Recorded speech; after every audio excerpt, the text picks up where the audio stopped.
It's a pleasure to introduce Giovanni Vigna. He's a professor at UC Santa Barbara. He's well known for a whole bunch of research on computer security, ranging from intrusion detection systems, malware security, and web security, and so on. In fact, he's actually well known for both research and the practical sides of computer security. To illustrate the latter point, in 2005, his team actually won the DEF CON Capture the Flag competition. So if you know anything about computer security and hacker competitions, that's kind of the cream of the crop. He's also had a number of roles in the computer security community. I'm not going to be able to go through them all, but he was past program chairs of well-known conferences like RAID, NDSS, and currently he's the program chair for the flagship conference, IEEE Symposium on Security and Privacy. He's also, as I said, or I'm going to say, he's well known for his work on education. He founded an international collegiate cybersecurity competition that's well attended by a number of universities throughout the world. And as a result of his educational activities, he also won the coveted UCSB Academic Senate Distinguished Teaching Award in 2004. That's the highest honor for education at UC Santa Barbara, and you're only allowed to win that once. And so with that, it's a pleasure to introduce Giovanni, who'll be talking about some malware and security issues. Thank you, thank you. Thank you very much. It's a pleasure to be here. This is very intimidating. I think this is the most stadium-like audience I've ever been in front of. And today I'm going to talk to you of issues with the malicious web, and especially how different parts of the web collaborate to cause problems to all of us. So I'm sure you're familiar with the World Wide Web. This is how it looked in 1992. It's just a web page with a few links to static content. I'm sure that you have used this web page in your presentation to show how much it has evolved since then. And now we have things like this is a mood streamer that allows you to, in real time, put together images that follow your mood. So you can, there is little bars there. You can say, I want something a little sad or something a little fast and so forth. And this type of interaction with the web is possible because of things like Flash players that provide super interactive content to you. Of course, we use the web for all sorts of things. For example, to check on the surf report, and we go there, every morning or so, and we dream of being able to go to surf. Or we use that for very critical tasks like banking. And this, of course, is an example, is the Wells Fargo website. Well, the problem is that there is a codependent relationship between two types of entities here, malware and what I call badware, which means badly developed software. And the story starts with, somewhere in a basement, the classic, hacker view of the guy smoking cigarettes in somebody's basement. And this guy scans the web and finds out that actually the surf site that I was showing you contains some kind of bug. And then what it does, it sends a SQL injection attack that you don't have to really understand what it does. But the result of this attack is that a little hidden frame is included in the website. This is something that nobody will see because the frame has size 0. So when you go every morning to your surf website to check out the surf report, nothing different happens apparently. But actually, when you go there, you get redirected to a site, a semi-legit site, that redirects you again to some kind of gray hat site that sends you to a very bad site, which sends you back something that identifies you as holding the holy grail of hackers, which is Internet Explorer 6 with Flash, which happens to have, I put one bug there, but there are plenty. So what it does is send you some very toxic software that will immediately exploit that particular plugin that you use to interact so well on the web, and takes control of your computer. This is called a drive-by download attack. As the result of this, you now are owned, and your computer can be used by the bad guy for anything he wants.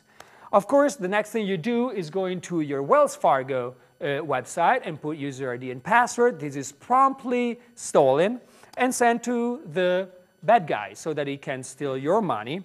And in addition, the bad guy will use some command and control channel to tell your computer to spam the internet.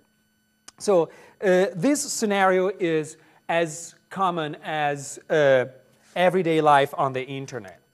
And how bad is it? Well, it's not as bad as this piece of news, which would say that you can die at any moment.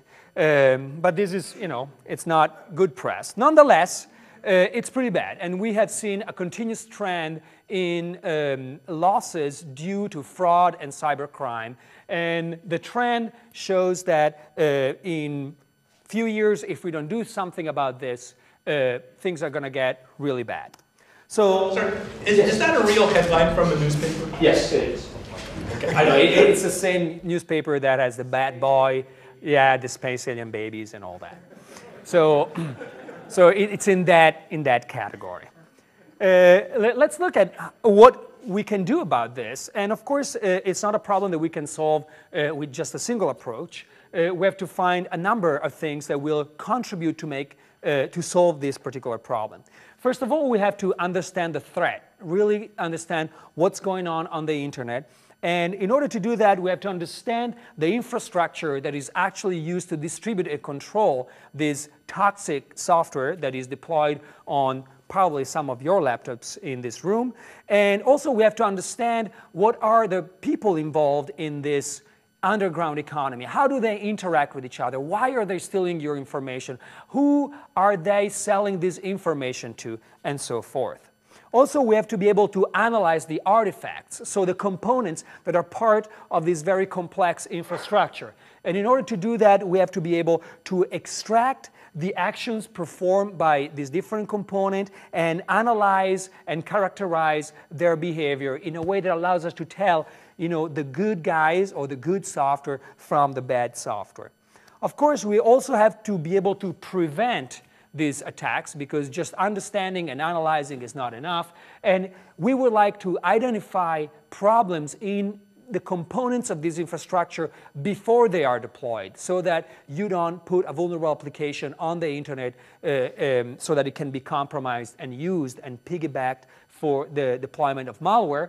And also, we would like to develop mechanisms that make entire classes of attacks unfeasible. That would be really, really nice, because we can continue to patch our system as much as we want, but it would be awesome to be able to build something that just cannot be attacked in a certain way. Also, we have to be able to detect attacks. And for example, we want to characterize certain properties of attacks that are high level enough so that we're not continuously updating a series of signature with the latest ZeroDay exploit that just came out, but we have higher level representations that allow us to capture the nature of certain classes of attacks. And also, we want to be able to identify previously unseen activity. So instead of just modeling what's bad, maybe we want to model what's good so that we can identify what's anomalous. That's what anomaly detection does. Another thing that we want to do is possibly predict behavior. Can we tell in advance if something bad is going to happen? Of course, this is extremely hard, because predicting anything is extremely hard, but maybe there are some possibilities. And we have done work in all these areas. For example, we have worked in analyzing the infrastructure by sinkholing these evil distributing networks, so that we could understand what's going on from an inside perspective. In addition, we also hijacked their command and control system, so we could see what kind of commands were going back and forth and what kind of information was delivered. On the analysis part, we have developed techniques and tools to analyze the behavior of web malware and of binary malware. In the way of detection, we have built models of web application that allows us to characterize how applications should behave. And by doing that, we're able to easily identify variations that are possibly associated with compromise. And we have developed intrusion detection system that use anomaly detection technique to detect previously unseen web attack. On the prevention side, we have worked on two ends. On one end, we worked on the vulnerability analysis of web applications so that these applications can be fixed before they are actually deployed on the net. And also, we worked on developing both web application and browser extension that would make certain classes of attack impossible. And in terms of the prediction, what we are working on are techniques that allows us to sort of like detect the rising stars in the malware on the underground economy. In a way similar to what astronomers do with detecting radiations before a star is born, we would like to get evidence so that we know which networks are going to start hosting bulletproof services that will deliver malware and scams and fraud pages and phishing pages and so forth before they are widely deployed and part of a huge infrastructure. So in this talk, I will just give you sort of a higher level than normal view on three topics, three of this of the research that that my group and I have performed on these topics. And I will start talking to you about our experience in sinkholing a large real-world botnet. After that, I will talk about analyzing malware that is delivered through web pages. And I will talk a little bit about one particular class of flaws that we are looking for in web application. And I will conclude with some parting thoughts.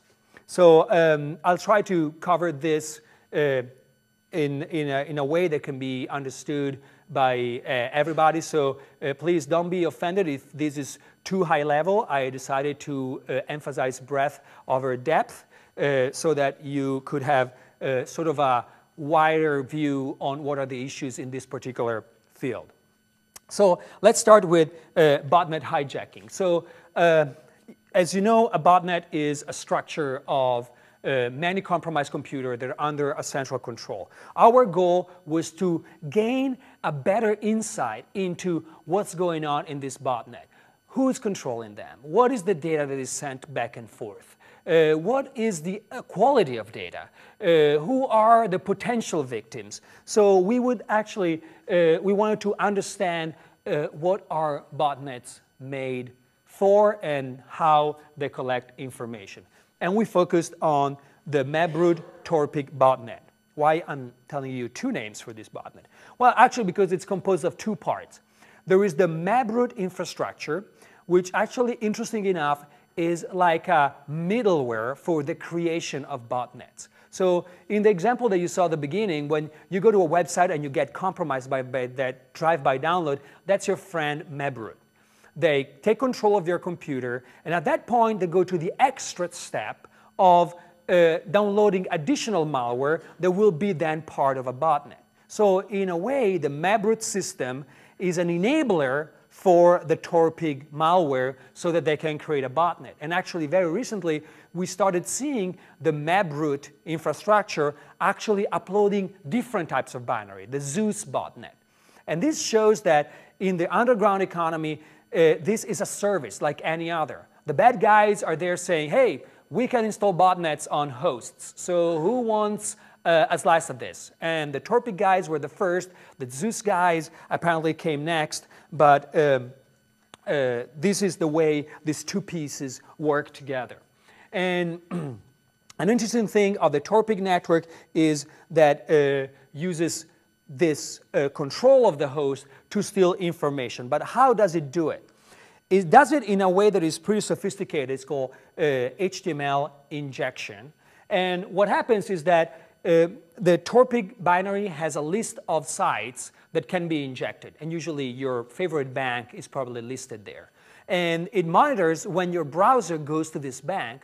When this happens, the Torpig malware calls home and say, hey, this guy just went to Wells Fargo. What should I do with it?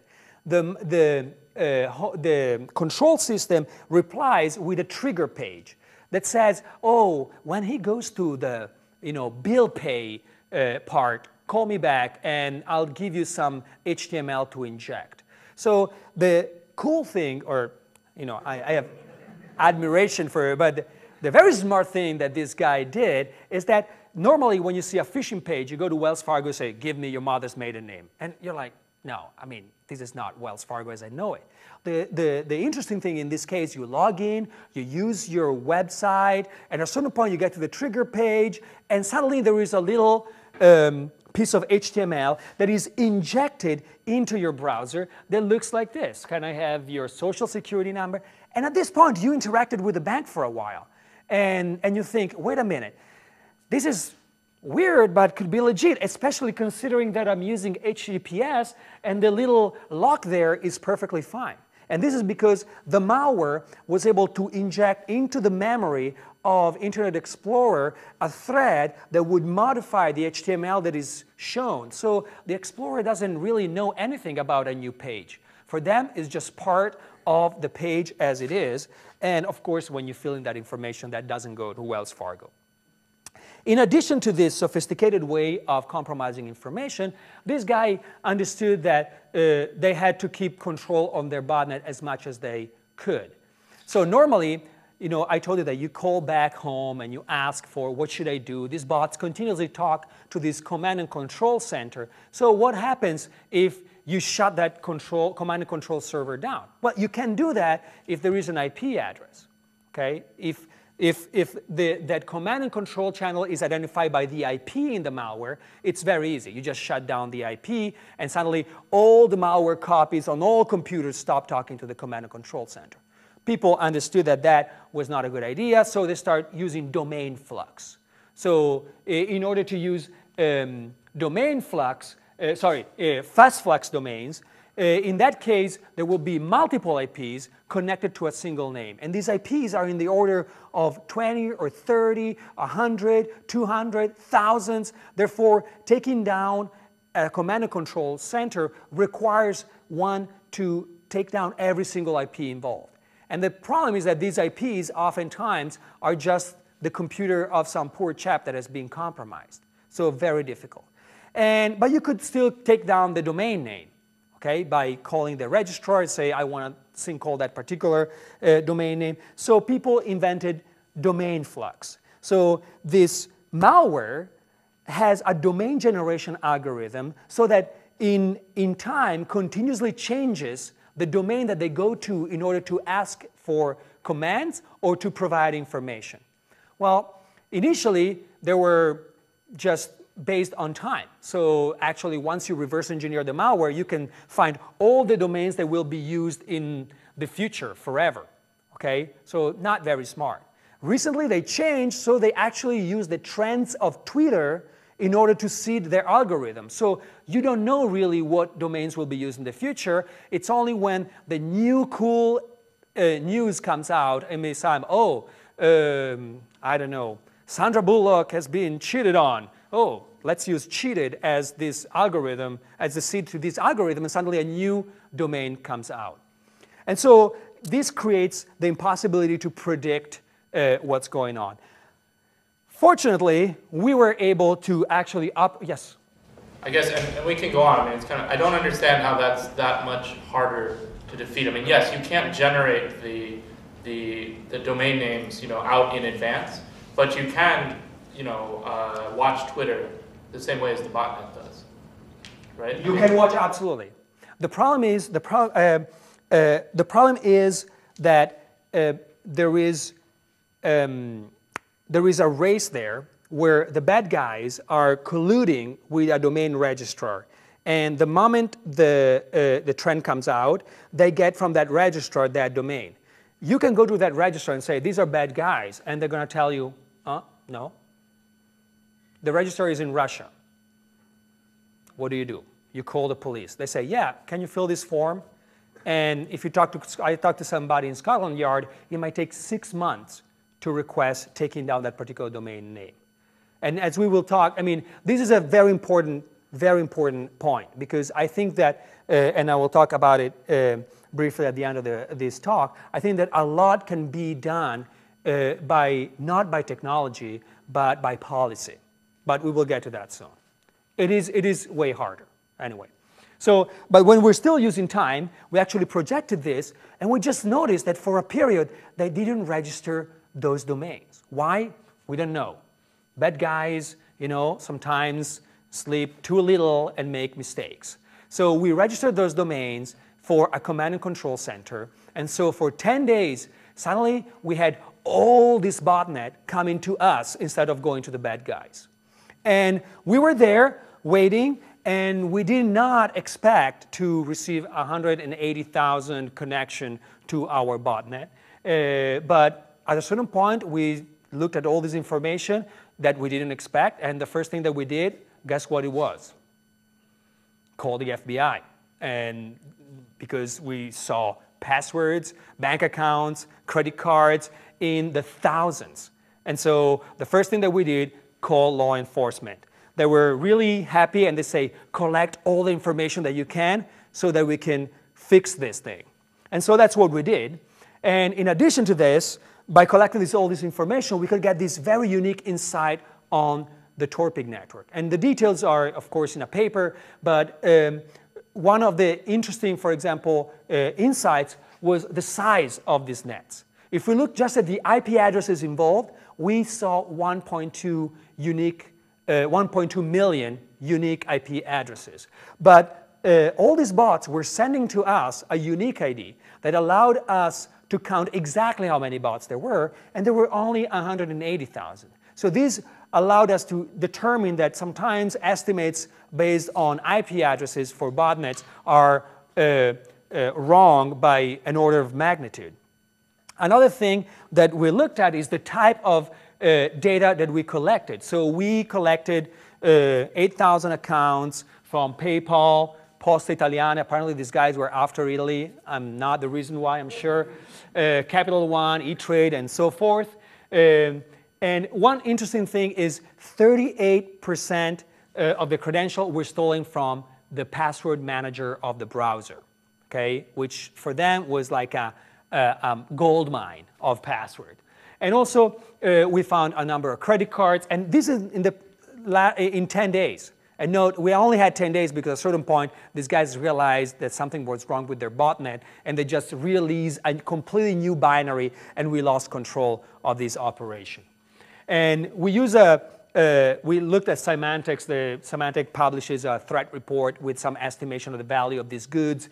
And these goods, in 10 days, accumulated up to between 83K and 8.3 million. So it's a big range, but gives an idea of the value of this merchandise on the underground market.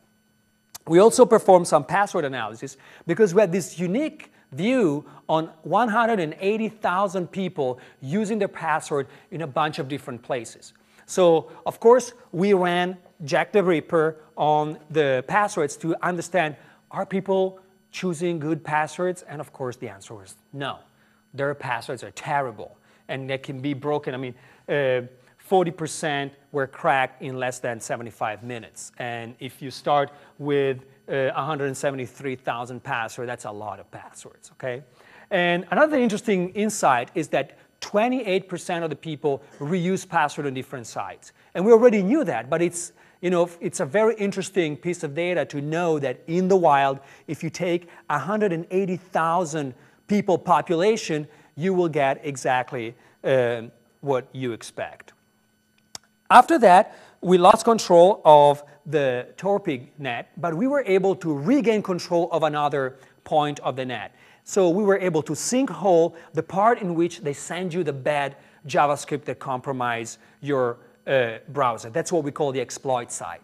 So instead of sending you the bad stuff, we sent you a very gentle piece of JavaScript that just checked what browser you were using and what plugins you were using. So no harm done. We thoroughly tested that nobody was harmed during this experiment. And in addition, we used the referrer header to understand where you were coming from, because the site in the referrer header is the poor guy who has got compromised. It's the surf site in the example at the beginning that has been compromised and is now redirecting you to the exploit site. And so using this, we were able to find a lot of different things, and this is one insight. How are people doing with their browsers? Well, first of all, we found that if you consider how vulnerable you are to the Torpig exploits, so to the set of exploits sent you by mebroot/Torpig, 30 to 40% of the people were vulnerable. That means that of all the people that were sent there, 30 to 40% were vulnerable to the set of attacks used by that particular botnet. But almost 80%, 80 to 60% were vulnerable to some attack. That's a pretty bleak view on the state of the browsers in this particular case. And this is a percentage, I know that you cannot read this, but this is a percentage of the people that had the latest version of the browser for each particular browser. And the pink line on top is Chrome, because Chrome self-updates without asking you anything, and therefore is always the most updated. And after this study, I actually switched to Chrome as a browser. The red line at the bottom, I think you know what it is. I won't tell you that we sent JavaScript to people. We collected their stolen goods, and somebody wanted to send us to jail for that.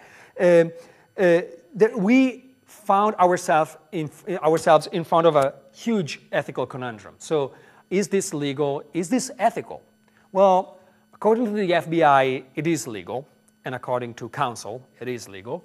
Yet it is ethical. Well, we strived to really follow a couple of principles. One was that we would not put the people involved in this experiment in a situation that is worse of the situation they were before. They were already compromised in one case, or they were going to be compromised in the other. In the first sinkholing, we just collected that information and did nothing about it, instead of, for example, giving this information away to bad guys for money. And in the second case, instead of sending toxic JavaScript, we sent a very gentle piece of JavaScript that is identical pretty much to what you receive when you are hit by Google Analytics. Okay? So the other principle was that we wanted to collect enough information so that we could help these people. And actually, one of the parts that we cannot put in a paper but took a lot of our energy was calling every single bank involved, finding every single point of contact in every single bank, and telling them all the accounts that were compromised so that it could be shut down. And the FBI helped immensely because, of course, when the University of California calls a Wells Fargo and say, we have 3,000 accounts that we would like you to close. And they're like, what? But if the FBI calls the bank and say, you want to talk to these guys, suddenly they're more responsive for some reason. OK. I will now tell you a little bit about what we did in order to analyze web-based malware. I told you about these drive-by downloads. They look pretty much like this. Okay? And if you look at them, they look very weird. Of course, this is because they use a huge amount of obfuscation, but if you use our tool, you will see that the actual exploit is pretty straightforward, and it's just instantiating an ActiveX object of type of the QuickTime application and passing a very, very long string that will call some kind of memory fault that will end up executing the code that you want to execute. So it is important to detect this type of attacks because you want to know what's going on. And the state of the art is to use some kind of high interaction honeypot. What does that mean? That is just a virtualized system that goes to the web page, gets infected, gets compromised. As the result of a compromise, there is some side effect. You detect the side effect, and you know that that's a bad web page. Works fantastic. Well, to a certain degree. Because on one end, you have to be super vulnerable. So you have to have all the possible plugins that are vulnerable installed. And it's difficult to keep track of what the population is. In addition, some of these plugins are not even compatible with each other. And so it's very difficult to expose yourself in every possible way. In addition, what you get out of this high interaction honeypot is you got hacked. Somebody changed your registry. That shouldn't have happened. But you have no other information about why it happened, what was exploited, who got overwritten. So it's really important to have more explanatory power. So we decided to develop a new system that was able to efficiently simulate a very, very, very, very vulnerable browser so that we could get hacked in all possible ways. And we also wanted to provide some insight in how an attack is performed. So we wanted to track every single event that is part of that exploitation so that we can provide to law enforcement or the user or a company details about how people are being compromised. And this can be used in a number of ways. Right now, it's being used to blacklist websites. So our tool is used to identify websites that deliver drive-by download and to blacklist them. Is used to by a lot of people to analyze just bad web pages, and you can do it, right now. If you go to webawet.cs, UCSB.edu, you will be able to put the URL that you want on that particular page and check out if it's malicious or not. And also, you can use it as a website owner to check if you ever become unwitting accomplice in one of these infrastructure. And actually, this was one of the surprising findings of this research. We thought that this was a tool to understand web-based malware. Banks came to us saying, we're worried that we will be compromised and we'll start giving out this malware. So we want your tool to come to our web page constantly so that we know when we are compromised and we actually become part of a malicious infrastructure. So Webawet is the name of the tool. What it does is actually is a virtualized browser based on the HTML unit Java library that goes to a web page, monitors every single event that happens, and is able to identify anomalous activity. So what it does actually, it has been previously trained on a number of known non-vulnerable website, and I'm sure that somebody is like, how do you know it's known non-vulnerable? Well, because we used the high interaction honeypot to make sure that we're not doing bad things to us. But we train on those good sites, and we develop models, statistical models, like length of certain parameters towards certain plugins, the structure of certain parameters to certain that are passed in certain parts of the JavaScript code, so that we could identify if something anomalous was happening. And the things that we looked at, for example, are things that are associated with exploit preparation. For example, we check the number of bytes that are allocated, because there are many of these attacks called heap spraying attacks that allocate a gigantic amount of memory to make the structure of your heap predictable so they can jump into it and compromise your machine reliably. We look at the number of likely shellcode strings to see when they're assembling the payload they're going to actually use to compromise you. And we look at things that are related to the actual exploit, like the number of plugins that are instantiated, the attributes that are passed to these plugins, the sequence of method calls that these plugins are invoked with. And these are things that they have to do in order to exploit your browser. But we also look as collateral evidence also to other things. For example, if they attempt to obfuscate their code. So what are the amount of redirection? Do you remember in the beginning, you were sent first to semi-legit, and then to gray hat, and then to the really, really bad website.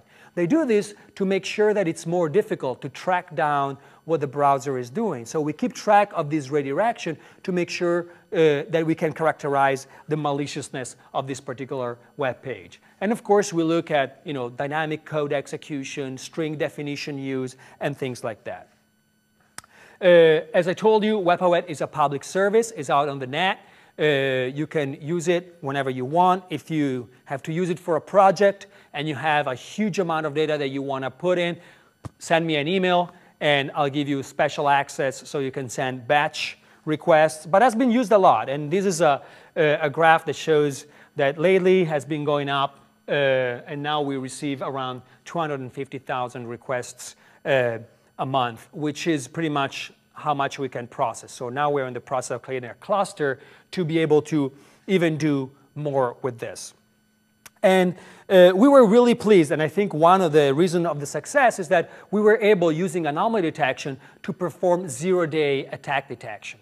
So some of you might remember the Aurora attack. This is the attack that looks like the Chinese government performed against Google by sending through IM some bad links to drive-by download attacks that compromised Google, and then they got into the accounts of some people and so forth. Well, somebody posted that attack on Webawet before it became public. Somebody from some very famous virus company that I will not name, McAfee, and it immediately showed up. But the thing is that since we de-obfuscate the attack, suddenly the JavaScript was there, ready for everybody to grab, cut, paste, and attack everybody else. And actually, Metasploit thanked us for making it available the day after. But you know, we didn't do anything with this. It was somebody that say, oh, let's see if this is really the attack that they use against Google. And of course, the attack got detected, even though we didn't have a signature for it, because we use anomaly detection, and we made it available to the public as a side effect. Webawet has been used in a number of cases by law enforcement and by support takedown actions. This is just one example where we have been thanked for helping the analysis of this particular attack. Another reason why we're so popular is that we're also in the wall of shame of the bad guys. So this is actually an antivirus reverse honeypot that the bad guys keep in order to keep track of who's doing good stuff on the internet. So if you're one of these IP addresses, probably you're analyzing malware pretty effectively and you got detected by the radar of the bad guy. So we changed that IP address, and now we have something that allows us to be a little more subtle about where we're coming from when we analyze malicious code. But this was, you know, good because it showed that people cared.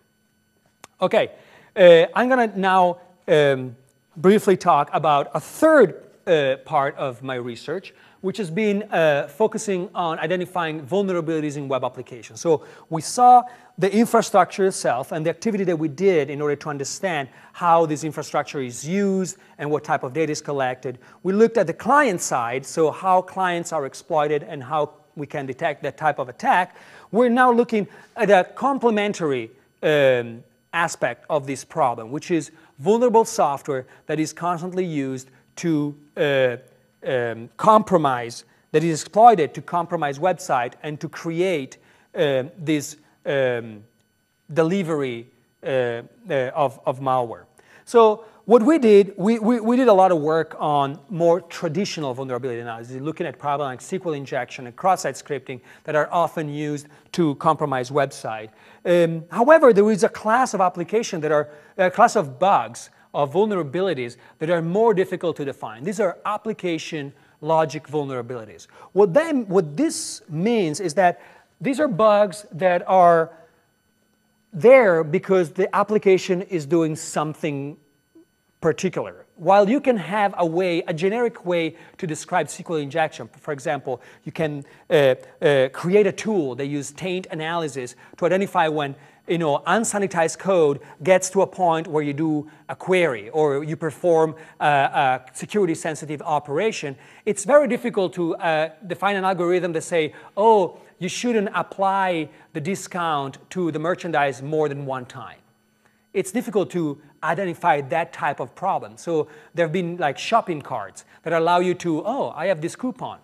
Oh, I can apply it again. Oh, and again, and again, and again, and again, until you get to 0, and then you check out. And just people thought, hey, why should I, they didn't even think about putting that check there, okay? So we were trying to attack this particular problem, which is very hard, because we think that in the future, once we have fixed, when I talk about, finding ways to completely erase classes of attacks, we're already doing this pretty much with SQL injection and cross-site scripting. We have prepared statements. If everybody would be using prepared statements, the internet would be so much better, because SQL injection would be just not possible, okay? But these problems are more difficult to characterize. So what we did, we developed a tool that focuses on this type of bugs. So we wanted to do something that is able to characterize these bugs across different types of application. And we use a combination of dynamic analysis and model checking that allows us to, in a way, extract some kind of specification of the application. Because the problem is, since we're working in an application-specific bug hunting, we need something that tells us the application should do this. That is not just the code. If it's just the code, then we're back to square zero. But if we have something higher level that we can leverage in order to identify problem in the code, then there is a possibility there. And there is a ton of software engineering that has been performed in order to identify specification, extract specification. So we did something very, very simple. And we leverage a tool that actually is from somebody here at University of Washington, and I'll tell you in a second. So the idea behind what we wanted to do is that web applications have a particular nature. Okay? They present to you continuously new interfaces, and they expect you to click on a link and follow their particular view. If you do that, you will use the application as it should. So people mostly do that. And the standard functionality is usually well tested, and the developer put enough work in expressing what he wanted. You say, I want this to happen this way. Of course, the application code, that means that application code has clues about what's important and what's not important in the code. And we can use this to derive dynamically this specification. At this point, you probably understood what I'm talking about. The main idea is to use Daikon, which has been developed by Michael Ernst, to extract likely invariant from the execution of this web application. So we exercise this web application being the good guys, following the links when we have to follow the link, filling the form with nice information that doesn't look bad at all, and we observe the execution and we extract this likely invariant. Like at this point in the program, the user ID is always greater than 0, things like that. And we use this likely invariant as some kind of specification of what should happen in the application. Then we actually perform some kind of model checking so that we execute every possible path in the application. And whenever some input is required, we provide symbolic input, so that we can do some nice symbolic execution and collect path condition across the execution that tells us which kind of checks are performed on which kind of data.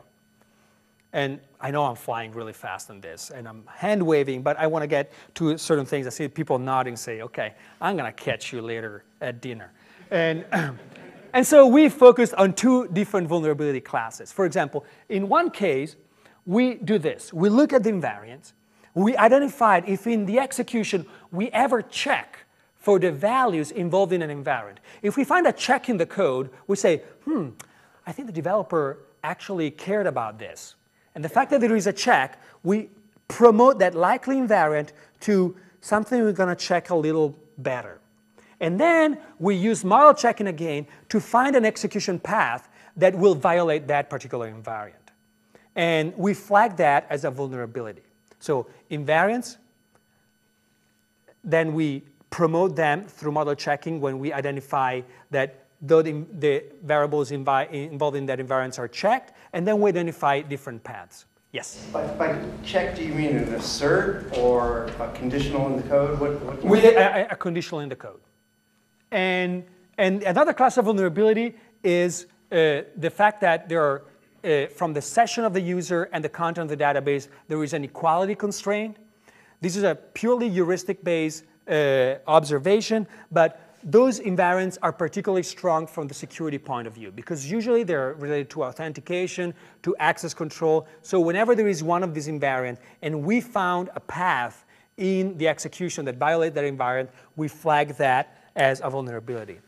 As an example, you cannot really read this code, I guess. But what is interesting is that here, there is a page that will create a link to another page only if you're an administrator, okay?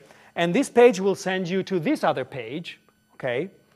But in this page, the check is only that you are logged in. Why? Because in the mind of the developer, he performed all the checks here, and he thinks, I can get here only if I went through here, because that's the only place where I showed you the link. But web applications are different. You can enter web application from a million of different angles, and developers don't understand that. So somebody could directly go to this site and identify that you can bypass authentication and perform administration-like operation without having the right credentials.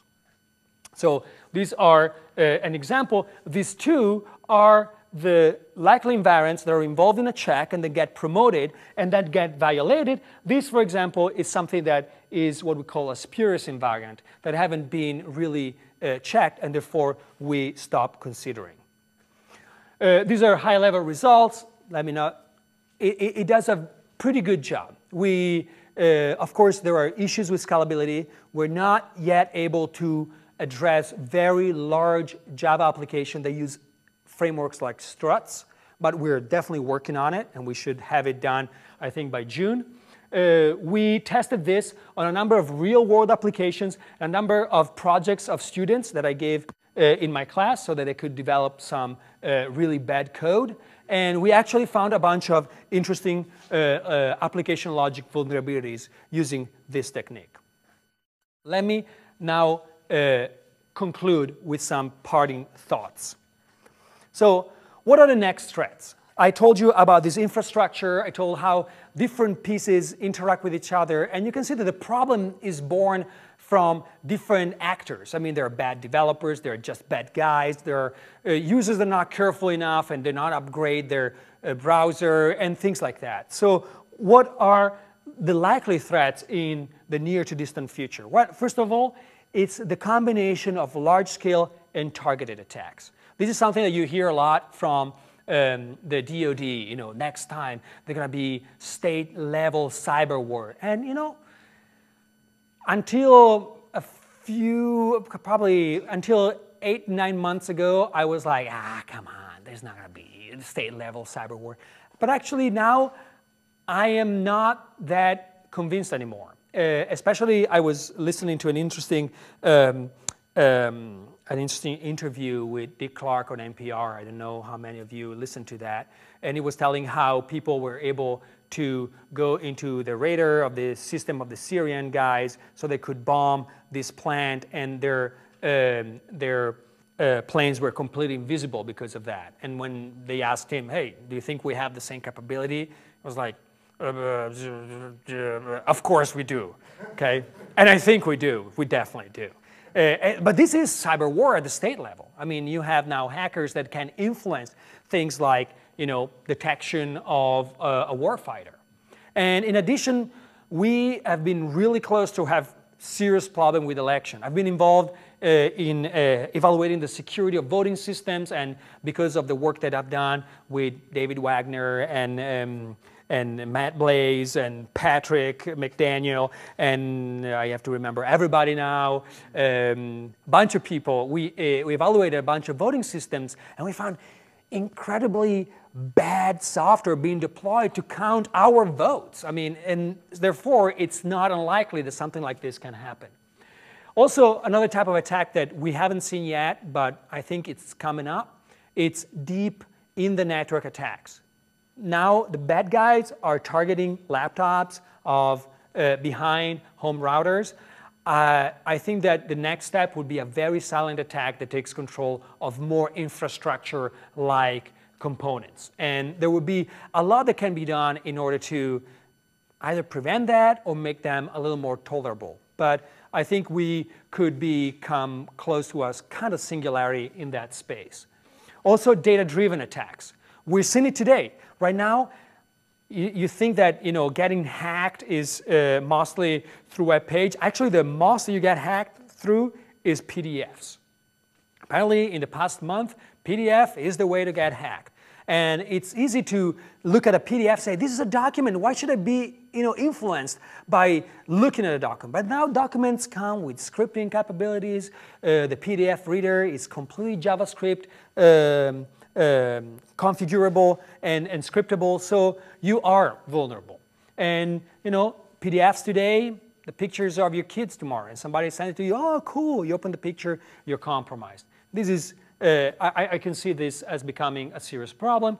And also, for example, superfluxing infrastructures. So we have seen domain flux, IP flux, and now we can see a new type of fluxing that it makes almost impossible to tear down a certain infrastructure. And one good example, if you look at Configure and Storm, there are infrastructure that really put some thought about where to go.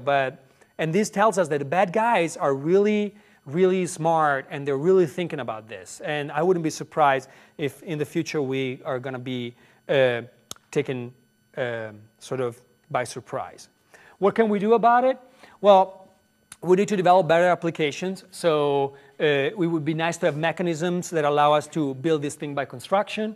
We need better browsers. So we need something that doesn't have plugins that can take control of your operating system.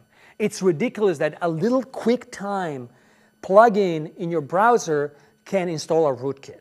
That's a little too much power. So having architecture that are able to describe what a plugin can do is a good step in this direction. There is work that has been done at MSR, that has been done here to build better browser infrastructure. I think that's a very important direction of research. Better policies. So much can be done if we, especially as a community, can tell the government, hey, certain things just shouldn't happen. Like domain tasting is the classic example. I was talking at lunch with somebody. Domain tasting is absolutely, there is no real reason for having domain tasting. Domain tasting, for whoever doesn't work with malware every day, is one thing that you can do with a registrar. When you register a name, you get 1 million of them for free for a few days. Then you look which ones are getting hit from the net, and you return the ones that you don't want. You buy the one that you want. Okay? So you can taste these domains for a few days. I mean, you used to be able to do that for free. This will allow you to create incredible Flux domains that are, after all, if you want to deliver malware and scam people, you need just a few days. So this was the only reason why it was used was really for malware. So to stop this, they say, okay, you have to pay 20 cents. Well, for this type of infrastructure, the type of infrastructure that I showed you, that doesn't matter. You need only 10, 20 hosts. That's nothing. That's a few bucks. It would be sufficient to wait a few days and say, hey, you registered this, you can have it up and running in 2 days.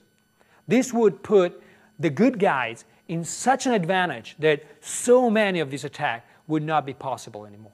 We would be able to identify immediately where these bad guys are. They wouldn't have that immediate advantage, and we could blacklist these domains really fast.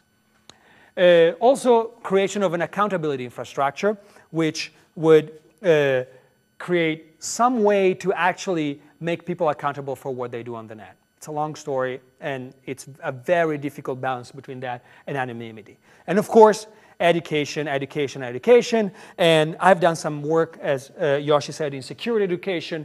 Experience, in particular, I do believe that it's important to teach the very low-level details of security. And this is sometimes controversial. Not that much lately, because I think that people, after a few years, understood that it's better to have a really good group of locksmiths that are going to build fantastic new safes, even though you have to teach them how to pick a lock in the process, okay? And this is my view. And one thing that I found very useful is security competitions. I start to create this capture the flag competition at UCSB in 2003. It started as a little class project, half of the class against the other. And the last one in 2009 involved, 54 universities spread across the world, India, South America, Europe, Russia. All these people were connected to UCSB for a day playing capture the flag. which works pretty much like this. It's going to be 1 minute. We generate an image, a virtualized image, with bad software in it that we developed. And then we give it to everybody. Everybody has the same image. They look at their own copy. They identify the bug. And then they can use to compromise everybody else. But how do we keep track of this? We have the flags. That's why we call it capture the flag. There is a scoring system that continuously goes and sets this little piece of information in every single vulnerable service. And it does that on a regular basis. Okay? If you're able to compromise a team, then you can launch an attack, steal their flag, and submit it to the scoring system and show, hey, I was able to break into their service, and you get point. If your flag is not stolen in one of those rounds, you get defensive points.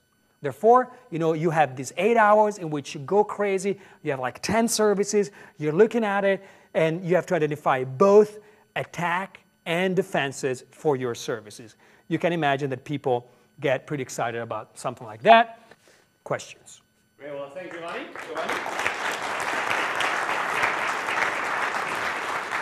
So you talked a lot about the escalation of attacks to state level and infrastructure level. And a natural reaction to that would be to start clamping down on platforms, restricting openness, slowing down the pace of innovation. So wearing your technical hat, do you think it's necessarily the case that we have to pick between security and rapid innovation? Or do you think that there's I absolutely don't think so.